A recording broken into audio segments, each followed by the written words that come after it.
అన్న పసి పిల్లవాడు నవ్వాడు.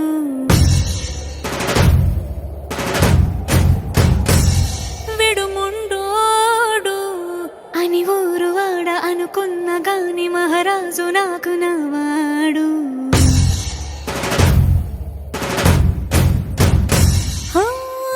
మాట పెడుసైనా మనసులో వెన్న రాయిలా ఉన్నవాడిలోన దేవుడెవరికి తెలుసును నాకన్నా. సూసేకి అగ్గిరవ్వ మాదిరే ఉంటాడే